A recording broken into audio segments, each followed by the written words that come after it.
नमस्कार मित्रांनो, पिंगा गो पोरी पिंगा या मालिकेच्या आजच्या भागात आपण बघणार आहोत। आता वल्लरीला आश्रमातून संजीवनी ताईंचा फोन आलेला असतो आणि त्या तिला त्यांची मैत्रीण मिठू आमच्याच आश्रमात आहे हे सांगण्याचा प्रयत्न करत असतात, पण फटाक्यांचा खूप नॉईज असल्यामुळे वल्लरीला नीट ऐकायला येत नसतं आणि ती पुन्हा पुन्हा विचारत असते की तुम्हाला काय म्हणायचंय। त्यावर संजीवनी ताई वल्लरीला सांगू लागतात की तुम्ही जे फराळ आणलं होतं त्यावरून मिठूला कळलं की तुम्ही आश्रमात येऊन गेल्या, त्यामुळे मी तिला आश्रमातून पळून जात होती, मी तिला थांबवलंय, तुम्ही लगेच इथे या। हे ऐकल्यानंतर आता वल्लरीला थोडं थोडं ऐकायला येत असतं, त्यामुळे वल्लरी म्हणू लागते की काय आमची मिठू तुमच्या आश्रमात आहे। पण संजीवनी ताईंना काहीच ऐकायला येत नसल्यामुळे त्या फोन कट करतात। आता वल्लरी त्यांना हॅलो हॅलो म्हणत असते, पण तोपर्यंत संजीवनी ताईंनी फोन ठेवलेला असतो। तितक्यात मनोज वल्लरी जवळ येतो आणि तिला विचारू लागतो, वल्लू काय झालंय? तेव्हा वल्लरी मनोजला सांगू लागते की आनंदबाग आश्रमातून संजीवनी ताईंचा फोन आला होता, पण त्या मिठू मिठू असा काहीतरी म्हणत होत्या। पुढे ती म्हणते की मला असं वाटतंय की आपली मिठू आश्रमात आहे। असं म्हणत असताना आता वल्लरीला खूप आनंद झालेला असतो, त्यामुळे तिच्या डोळ्यातून पाणी येऊ लागतं। तेव्हा मनोज तिला म्हणतो की वल्लू रिलॅक्स, मी तुझा आनंद समजू शकतो, पण त्या नक्की मिठू बद्दलच बोलत होत्या का? असं म्हणत आता मनोज पुन्हा वल्लरीला आश्रमात फोन करायला सांगतो। त्यामुळे वल्लरी परत एकदा संजीवनी ताईंना फोन लावते, पण त्यांचा फोन लागत नसल्यामुळे आता वल्लरीला खूप टेन्शन येतं आणि ती मनोजला म्हणते की काय झालं, इतका वेळ तर त्या माझ्याशी बोलत होत्या, आता त्यांचा फोन लागत नाहीये। पुढे वल्लरी म्हणते आपण असं करूया, आपण लगेचच आश्रमात जाऊया। त्यावर मनोज तिला म्हणतो की वल्लू आता खूप उशीर झालाय, तू सकाळी परत एकदा फोन ट्राय कर, नाहीतर तुम्ही सगळ्याच जणी तिला भेटायला जाऊन या। आता वल्लरीला खूप आनंद झाल्यामुळे ती मनोजला मिठी मारू लागते। आता इकडे मिठू तिच्या रूममध्ये असताना दरवाजा वाजू लागतो। ती दरवाजा उघडते तेव्हा छोटीशी मुलगी पृथा तिला भेटण्यासाठी आलेली असते। तेव्हा ती तिला आत घेते आणि विचारू लागते, काय झालंय बाळा, तू नाराज का दिसतेस? त्यावर पृथा म्हणते की मला अजिबात चांगलं वाटत नाहीये। त्यामुळे आता मिठू तिला म्हणते की तुला चांगलं वाटेल म्हणून मी तुझ्यासाठी एक गोष्ट करू का? असं म्हणत ती आता तिला उचलते आणि कॉटवर बसवते। आता मिठू तिला म्हणते मी तुला एक गोष्ट सांगते। आता मिठू तिला गोष्ट सांगू लागते की एक छोटंसं गाव होतं। त्यावर पृथा म्हणते की छोटंसं? त्यावर ती म्हणते हो, अगदी तुझ्या छोट्याशा नाकासारखं। त्यामध्ये एक छान गुणी अशी मुलगी राहायची, अगदी तुझ्यासारखी, आणि तिच्यासोबत तिची आई होती। असं म्हटल्यानंतर आता पृथा तिला म्हणते की आई, मला आईची खूप आठवण येतेय। पुढे ती मिठूला म्हणू लागते की मी इतकी बॅड गर्ल होते का, माझी आई मला सोडून गेली। त्यावर मिठू म्हणते की नाही ग बाळा, तू खूप गोड आहेस, असा विचार नाही करायचा। आता पृथा मिठूला म्हणू लागते की मला परत माझ्या घरी जायचंय, मला माझ्या मैत्रिणीची खूप आठवण येतेय। तेव्हा मिठू तिला म्हणते की मला पण माझ्या मैत्रिणींची खूप आठवण येते, पण असं मैत्रिणींमध्ये अडकायचं नसतं। त्यावर पृथा म्हणू लागते पण माझी मैत्रीण खूप चांगली आहे, माझ्या मैत्रिणीचं नाव बबली आहे। जेव्हा माझी मैत्रीण गेली तेव्हा तीच माझ्या कुशीत येऊन रडली होती।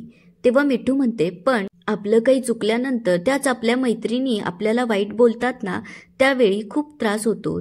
त्यावर पृथा म्हणते पण ताई, ज्यावेळेस लोक आपल्याला त्रास देतात ना, त्यावेळेस आपली मैत्रीणच त्यांच्याशी आपल्यासाठी भांडत असते। त्यावर मिठू म्हणते की खरंय तुझं, आपल्या मैत्रिणी आपल्याला जीव पण लावतात, आपल्यासाठी लढतात पण, आणि काही चुकल्यानंतर आपल्याला हक्काने ओरडतात पण, हे फक्त आपल्या मैत्रिणीच आपल्यासाठी करू शकतात। असं म्हणून आता मिठू खूप इमोशनल होते आणि ती रडू लागते। त्यावर पृथा म्हणते की ताई तू रडतीयस, प्लीज तू रडू नकोस ना। असं म्हणत ती तिचे डोळे पुसते आणि तिला म्हणते की मी तुला टाईट हग करू का? त्यावर मिठू म्हणते की मला ना माझ्या मैत्रिणीची खूप आठवण येतेय, मला वल्लरी, प्रेरणादी, श्वेता आणि तेजा यांच्याकडून सुद्धा टाईट हग हवा आहे। असं म्हणत आता मिठू पृथाला मिठी मारत रडू लागते। आता इकडे अजित मनोज आणि हर्षितला म्हणत असतो की काही म्हणा, ह्या वर्षीची दिवाळी खूप छान झाली। पुढे हर्षित म्हणतो की आपण युनिक पद्धतीने यावर्षी आकाश कंदील सुद्धा बनवला आणि आपल्या बायकांना फराळ करायला मदत केली, त्यामुळे आपल्या बायका तर खूप खुश झाल्या। तेव्हा मनोज म्हणतो ते सगळं ठीक आहे, पण तुम्हाला माहितीये का, आज दिवाळी पाडवा आहे। दिवाळी पाडवा म्हणजे आपला खिसा रिकामा होण्याचा दिवस। त्यामुळे अजित आणि हर्षित मनोजकडे बघू लागतात। तेव्हा मनोज म्हणतो की आजच्या दिवशी बायकोला आपण गिफ्ट द्यायचं असतं। पुढे म्हणू लागतो पण गिफ्ट काय द्यायचं हा सुद्धा मोठा प्रश्न असतो। त्यांना जर ड्रेस दिला तर प्रश्न असतो की कलर चांगला असला तर डिझाईन चांगली नसते आणि डिझाईन चांगली असली तर कलर चांगला मिळत नाही। त्यावर अजित म्हणतो पण आपल्या बायका सुद्धा युनिक आहेत, कारण त्यांना याचा काहीच फरक पडत नाही आणि त्या कधी आपल्याकडे गिफ्टसाठी हट्टही करत नाही। तेव्हा मनोज सांगू लागतो पण तरीही मी वल्लरीसाठी युनिक गिफ्ट आणलं आहे। तेव्हा हर्षित अजितला म्हणतो की माझ्या एका मित्राचं गिफ्टचं दुकान आहे, आपण तिथूनच आपल्या बायकांसाठी गिफ्ट घेऊया। तितक्यात अजित उठतो आणि विचार करू लागतो।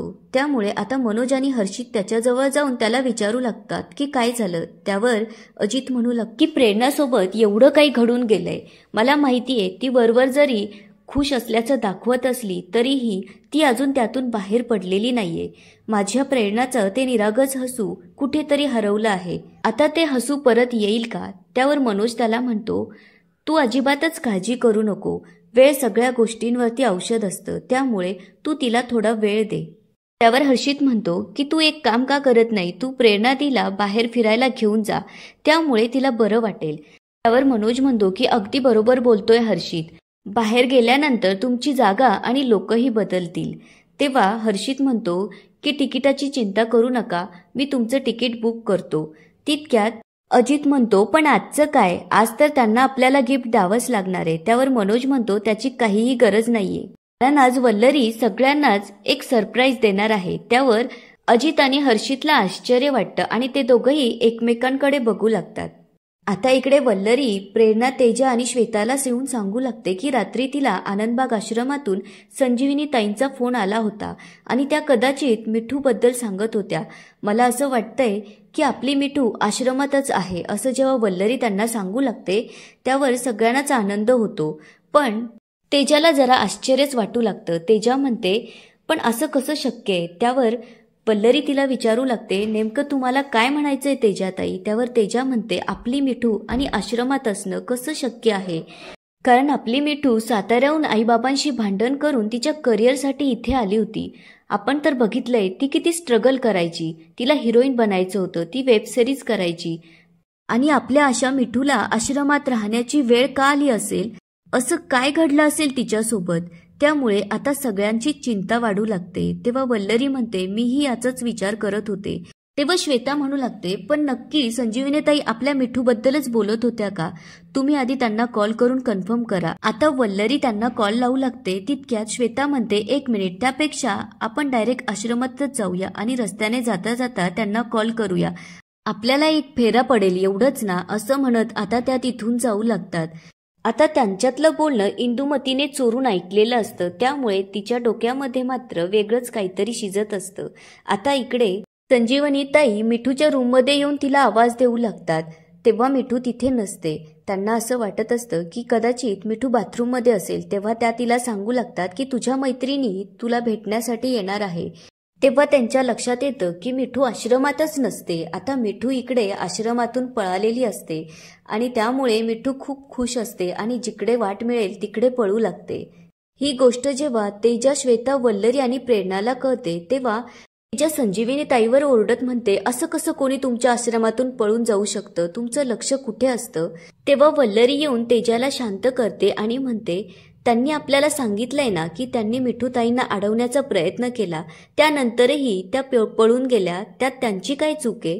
त्यावर श्वेता म्हणते पण अशी कशी ही पळून जाऊ शकते? त्यावर वल्लरी म्हणू लागते की आता आपल्यासाठी मिठूताईंना शोधून काढणं जास्त महत्वाचं आहे। आता ती संजीवनीताईंना सॉरी म्हणू लागते आणि म्हणते की खूप वर्षानंतर आमची मैत्रीण आम्हाला भेटणार होती, त्यामुळे तिचं असं अचानक जाण्याने आम्हाला टेन्शन आलं। त्यावर त्या म्हणतात की मी अगदीच समजू शकते। इकडे मिठू वल्लरीच्या घरी येऊन दरवाजा वाजवू लागते। तितक्यात तिचं लक्ष दरवाजाला लावलेल्या लॉककडे जातं। तितक्यात तिथे इंदुमती येते। आता इंदुमतीला पाहिल्यानंतर मिठूला खूप आनंद होतो। तेव्हा इंदुमती मिठूला म्हणू लागते की तुझा दरवाजा वाजवून काहीच उपयोग नाहीये, कारण तुझी मैत्रीण वल्लरी खूप मोठी वकील झालीये, त्यामुळे तिला खूप गर्व आलाय। प्रेरणाने तिच्या नवऱ्याला सोडलं, तेजा तर दुसऱ्या देशात गेली आणि श्वेता तर या जगातच नाहीये। हे ऐकल्यानंतर आता मिठूला खूप धक्का बसलेला असतो आणि याच ठिकाणी आजचा एपिसोड संपतो। आता पुढे काय होणार ते बघूया उद्याच्या एपिसोडमध्ये। तोपर्यंत व्हिडिओला लाईक, सबस्क्राईब आणि शेअर करायला विसरू नका। धन्यवाद।